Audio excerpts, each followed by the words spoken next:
कहानी चंद्रमा पर खजाने की रक्षा करती एक चुड़ैल।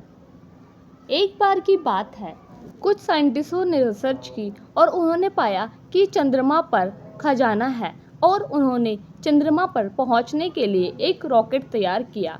इस बात की खबर किसी को ना लगे, इसलिए उन्होंने शहर से दूर जंगल में अपना कैंप लगाया। सर, जब तक हम इस खोज को पूरा ना कर ले, इसकी खबर हमें किसी के कानों तक नहीं पहुंचनी चाहिए। हाँ, तुम सही कहते हो। हम वैसे भी शहर से बहुत दूर है और यहाँ के लोग वैसे भी बहुत नासमझ हैं। वह हमारी इस तरकीब के बारे में कुछ नहीं जान पाएंगे और चंद्रमा के पूरे खजाने पे हमारा कब्जा होगा, ना कि सरकार का। एक दिन गांव का एक व्यक्ति जंगल से गुजर रहा होता है। वह देखता है कि जंगल में कैंप लगा हुआ है। वह सोचता है, यहाँ ऐसा क्या हो रहा है, मैं एक बार जाकर देखता हूँ कि ये कैंप अचानक से कैसे लगा हुआ है यहाँ पर। चलो चल के देखता हूँ, आखिर ऐसा क्या हो रहा है यहाँ पर। फिर वह गांव का व्यक्ति कैंप के पास जाता है और वह उन दोनों साइंटिस्ट की बातें सुन लेता है कि वह चंद्रमा पर किसी खजाने की बात कर रहे हैं।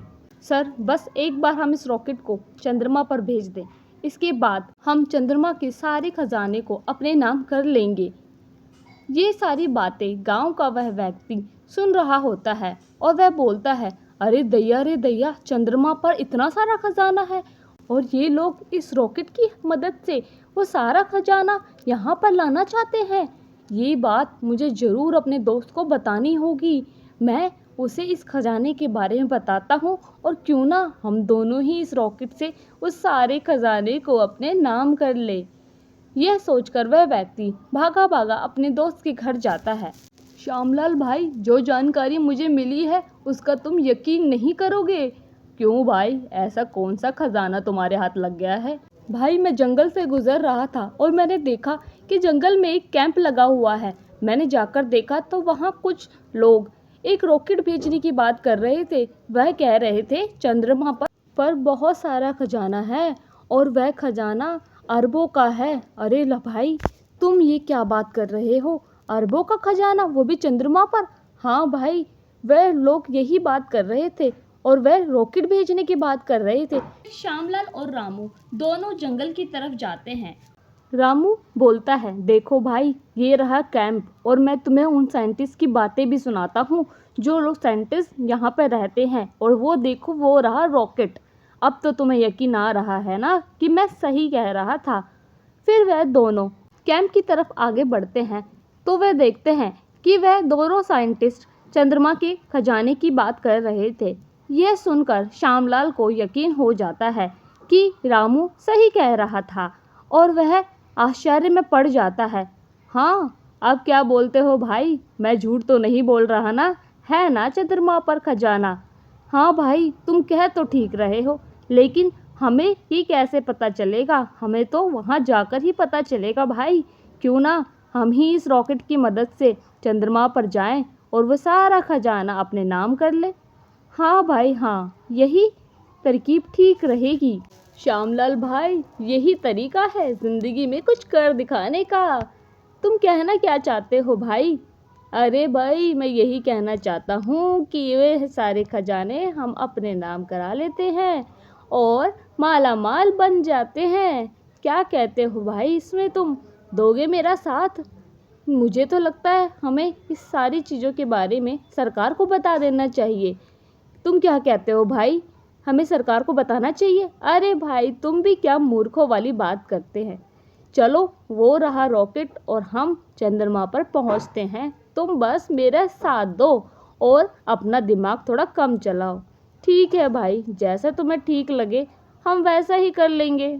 हाँ भाई, क्योंकि ज़िंदगी में कुछ करके भी तो दिखाना है। चलो, वो रहा रॉकेट और ज़्यादा सोचो मत, मेरे साथ चलो चंद्रमा पर। फिर वह दोनों रॉकेट की तरफ आगे बढ़ते हैं और रॉकेट के पास पहुंचकर उसमें जाने की योजना बनाते हैं और बोलते हैं कि यही सही मौका है, हमें चंद्रमा पर जाना चाहिए। फिर वह दोनों रॉकेट के अंदर प्रवेश कर जाते हैं। दूसरी तरफ साइंटिस्ट आज रात को ही रॉकेट भेजने की योजना बनाते हैं और वह रॉकेट को लॉन्च कर देते हैं, जिसमें श्यामलाल और रामू होता है। श्यामलाल बोलता है, अरे मर गया रे, मुझे पता था तुम मुझे मरवाने की ही योजना बनवा रहे हो। अरे भाई तुम कसकर पकड़े रहो ना, आराम से बैठे रहो, तुम्हें कुछ नहीं होगा, मेरा विश्वास करो भाई। यह तो बहुत तेजी से ऊपर जा रहा है। अरे रामू भाई, मेरी तो सांस ही अटक रही है, मुझे तो बहुत डर लग रहा है, कहीं हमें कुछ हो ना जाए। थोड़ी देर बाद रॉकेट चंद्रमा पर पहुंच जाता है। रामू कहता है कि हम बस चंद्रमा पर पहुंचने वाले हैं, डरो मत भाई, अब खजाना हमसे कुछ ही दूरी पर है। थोड़ी देर बाद श्यामलाल और रामू हवा में उड़ने लगते हैं। श्यामलाल बोलता है, अरे भाई मैं हवा में क्यों उड़ रहा हूँ, कहीं मैं सच में बुलबुला तो नहीं बन गया। अरे श्यामलाल भाई, इसे गुरुत्वाकर्षण कहते हैं, तुम चिंता मत करो, हम पृथ्वी से दूर आ चुके हैं, इसलिए ऐसा हो रहा है। कुछ देर बाद वह चंद्रमा की सतह पर पहुंच जाते हैं और लैंड कर जाते हैं। देखो श्यामलाल भाई, हम पहुंच गए चंद्रमा पर, चलो बाहर चलते हैं। अरे मूर्ख, ये हमारी पृथ्वी नहीं है जो चल जाते हैं सैर सपाटे पे बाहर। तुमने क्लास में पढ़ा नहीं कि चंद्रमा पर ऑक्सीजन नहीं होता, हमें ऑक्सीजन मास्क लगा के जाना पड़ेगा।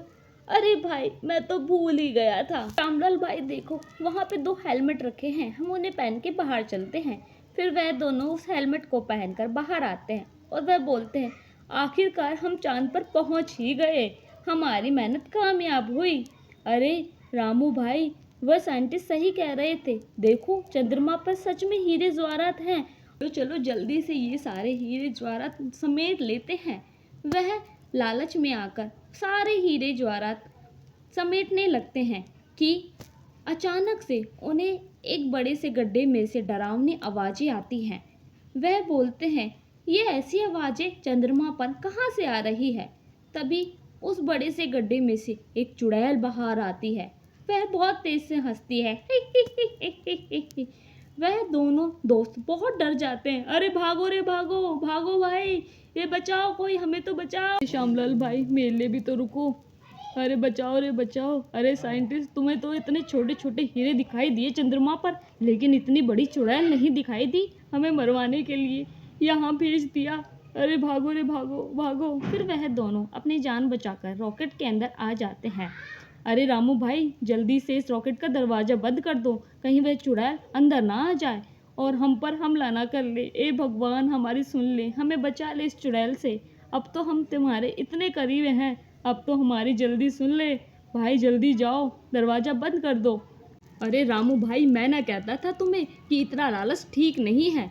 अरे भाई मुझे क्या पता था इस चंद्रमा पर ये चुड़ैल हमारा पीछा करेगी और इतनी बड़ी चुड़ैल चंद्रमा पर मिलेगी हमें। मुझे लगता है ये खजाने की रक्षा कर रही है और हमें जल्द से जल्द पृथ्वी पर पहुंच जाना चाहिए, भगवान बचा ले।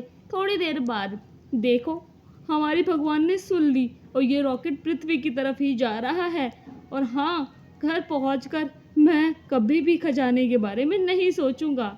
वह ऐसी बातें करते हैं कि उनका रॉकेट पृथ्वी पर लैंड हो जाता है और वह दोनों रॉकेट से बाहर आते हैं। तो साइंटिस्ट उन्हें देख लेते हैं और बोलते हैं, तुम दोनों रॉकेट के अंदर कैसे गए।